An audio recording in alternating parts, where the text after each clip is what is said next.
Assalamualaikum warahmatullahi wabarakatuh. Halo semua, saya Sukaesi.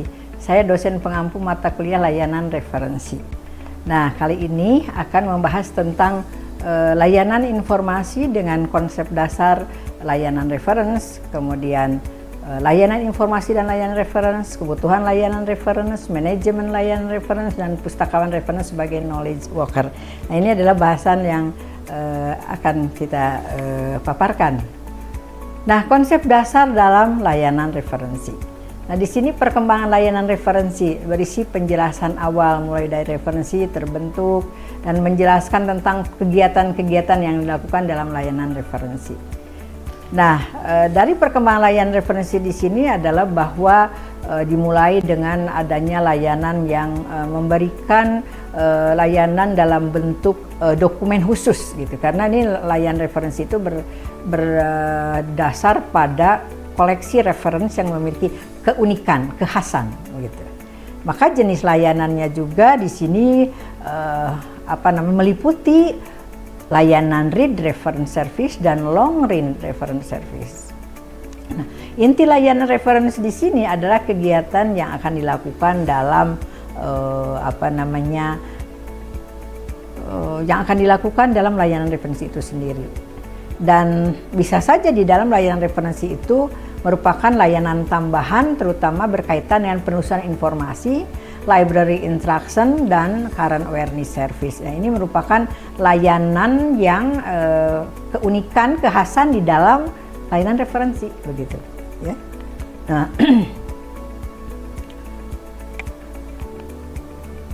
Nah, tentu saja berkaitan dengan tadi konsep dari layanan referensi ini adalah bagaimana sih kebutuhan yang dituntut dari layanan referensi itu, ya. Misalnya di sini pekerjaan yang mengutamakan tenaga sudah digantikan dengan basis informasi. Nah, ini merupakan suatu perubahan paradigma. Mengutamakan tenaga sudah diganti dengan basis informasi, artinya segala sesuatu yang untuk menyelesaikan sesuatu itu adalah harus di backup oleh informasi. Ya, jadi bisa mengerjakan sesuatu dari aspek tenaga atau skill manakala komplit atau full dari basis informasi. Nah, di sini layanan referensi ini akan memberikan sebuah spesifikasi informasi untuk mendukung terhadap bagaimana menyelesaikan sesuatu pekerjaan yang berbasis informasi yang tepat, yang relevan begitu. Nah, kemudian di dalam layanan referensi juga kita harus memahami ragam pertanyaan reference, ya. Mengapa? Karena tadi merupakan suatu kekhususan atau keunikan dari layanan referensi itu berbasis pada koleksi yang khusus pula. Nanti akan dibahas tentang bagaimana koleksi referensi itu. Nah, ini pertanyaannya bersifat umum, bersifat menunjuk kepada subjek, sumber pertanyaannya, apakah orang yang bertanya, buku referensi, dan sifat pertanyaan. Ini akan merupakan suatu ragam dari nuansa layanan referensi itu, ya. Maka disebutkan bahwa layanan referensi itu adalah answering question of reference, asking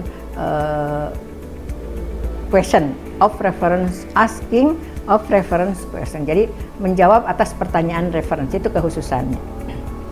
Nah, di sini tentu saja di dalam layanan referensi itu adalah melihat dari aspek bagaimana searching, bagaimana penelusuran.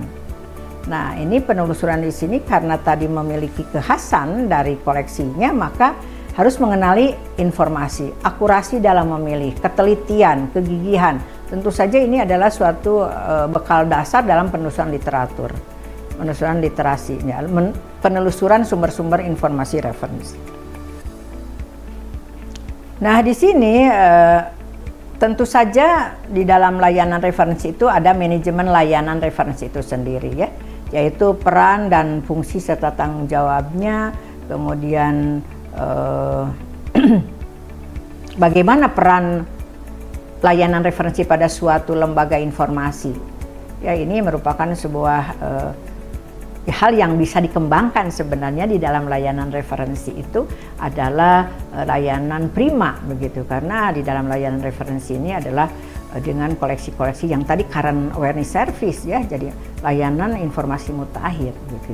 Dan tanggung jawabnya adalah merupakan sebuah apa yang harus dilakukan begitu sebagai lembaga informasi yang memberikan layanan informasi kepada masyarakat yang tepat, cepat, dan akurat. Nah, tentu saja model layanan dalam referensi ini adalah bisa bersifat person services, layanan kepada pemustaka dalam kelompok kecil, atau bisa juga biasanya personal, atau biasa kepada dalam bentuk kelompok kecil ya ini.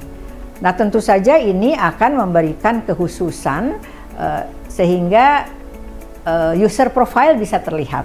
Maka model layanan dalam referensi itu juga memiliki kekhasan begitu ya, lebih spesifik begitu. Nah, kode etik di sini adalah bahwa layanan referensi karena to refer, yaitu menunjukkan kepada lembaga informasi yang lain atau ke sumber informasi lain, maka akses informasinya harus merupakan tanggung jawab individu. Mengapa? Di sini karena ada kode etik, ya. Meskipun memang akses keterbukaan itu merupakan hal yang penting, yang bisa ini, tapi tetap harus ethically dan legally. Ya. Kemudian apa-apa saja yang harus kita lihat dalam sebuah manajemen layanan referensi adalah konsep layanan itu sendiri dan isu-isu yang muncul. Sekarang tren-tren apa yang muncul. Nah, maka di masa depan sebenarnya layanan referensi itu bisa merupakan suatu ujung tombak untuk bisa melihat maju mundurnya suatu lembaga informasi dalam memberikan informasi yang lebih current gitu ya. Nah, profesi informasi dalam layanan referensi ini tentu dalam rangka memberikan layanan itu membuat suatu profesi informasi layanan yang dituntut begitu ya, yang harus dimiliki. Nah, profesi informasi itu sendiri merupakan suatu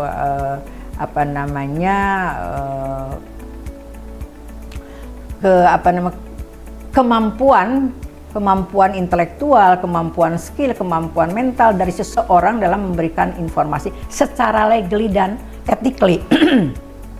Saya tekankan secara legally dan ethically, kan harus dipertanggungjawabkan berdasarkan etika.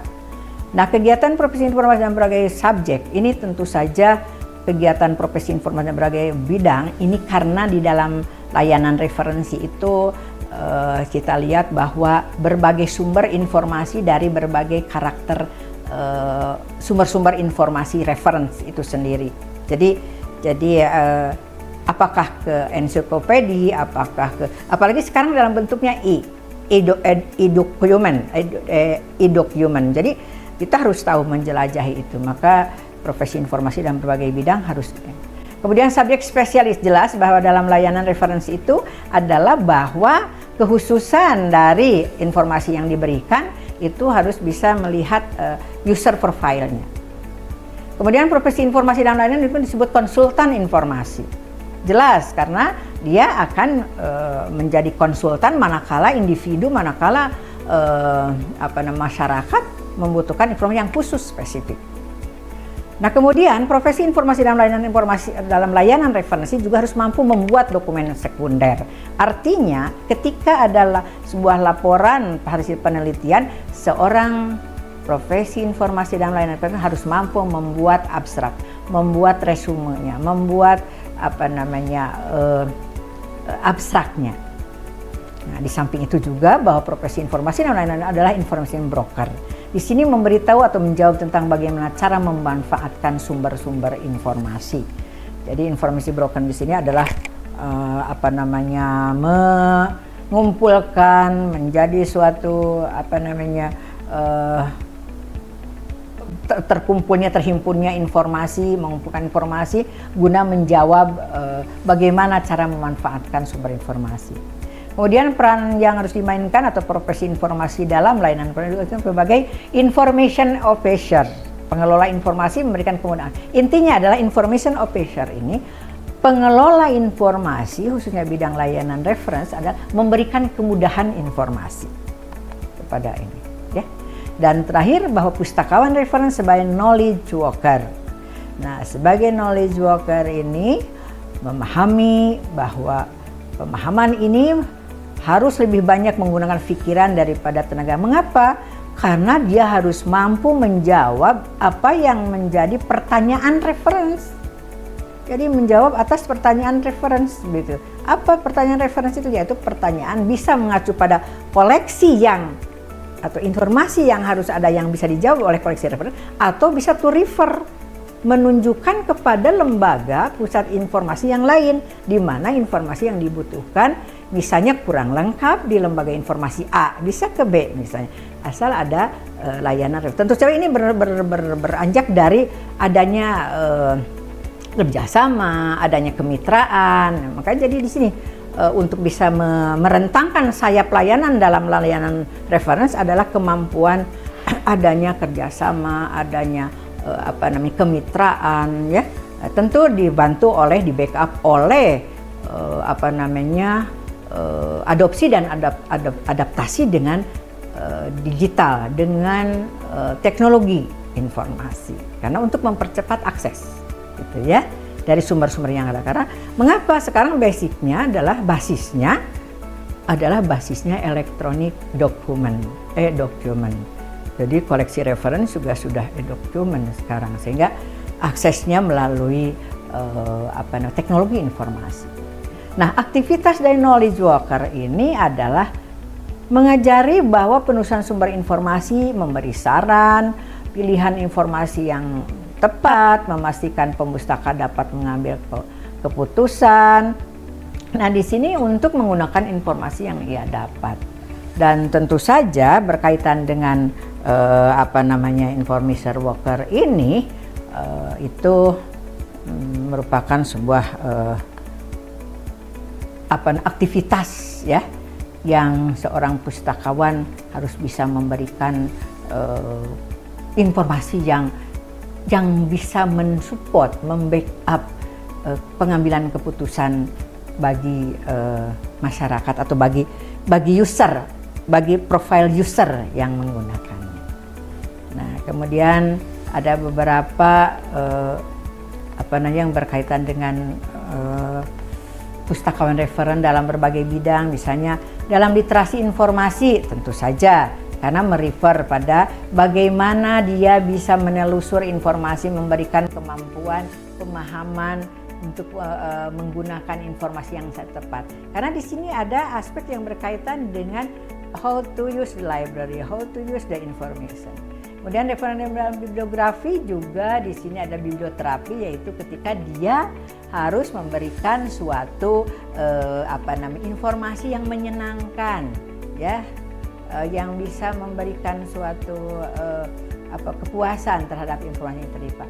Dan kemudian dalam komunitas peneliti, pustakawan juga harus ikut dalam peneliti, karena bagaimanapun juga pustakawan ada peneliti sebenarnya. Dan pustakawan referen dalam dunia pendidikan tentu saja dia harus mampu memberikan sumber-sumber informasi, bagaimana cara menelusur, bagaimana cara menggunakan sumber-sumber itu. Nah, ini antara lain koleksi-koleksi referensi seperti kamus, directory, ensiklopedia, almanak, buku tahunan dan sebagainya. Ini adalah buku-buku referensi, ya.